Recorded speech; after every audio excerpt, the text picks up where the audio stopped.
নদীর পার ভাঙে পার গড়ে, এই তো নদীর খেলা।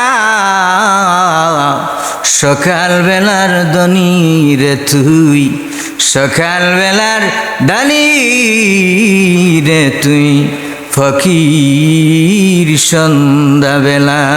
সকাল বেলার ধনী রে তুই, ফকির সন্ধ্যা বেলা।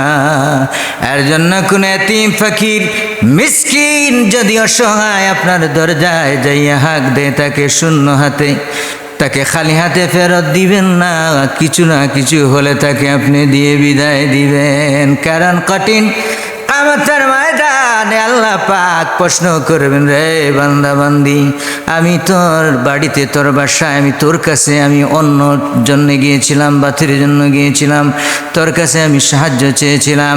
বান্দা বান্দি অবাক হয়ে যাবে, আশ্চর্য হয়ে যাবে, আল্লাহ পাক আপনি সব কি বলতেছেন? আপনি আবার কখন গেলেন, কোন সময় গেলেন আমাদের দরজায় বাড়িতে?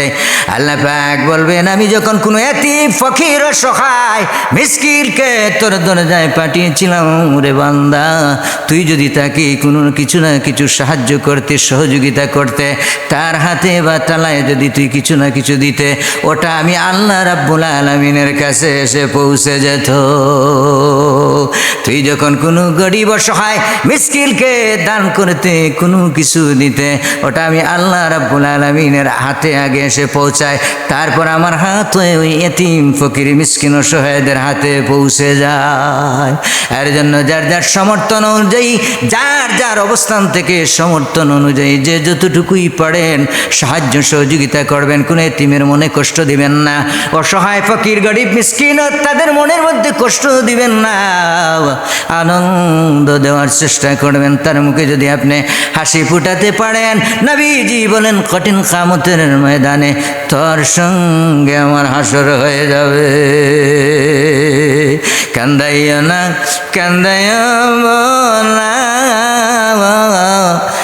এতিম রে,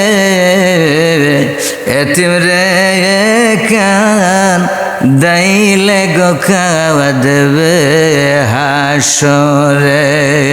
কান্দাইও না, কান্দাইও না ফকির মিসকিন রে,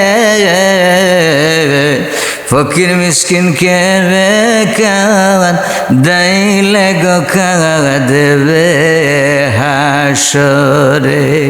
এর জন্য এদেরকে বেজার করা যাবে না, কান্দানো যাবে না, কষ্ট দেওয়া যাবে না। তাদের বুকে যদি হাসি ফুটাতে পারেন, আল্লাহ রাব্বুল আলামিন আপনাকে উত্তম সাজা দান করবেন।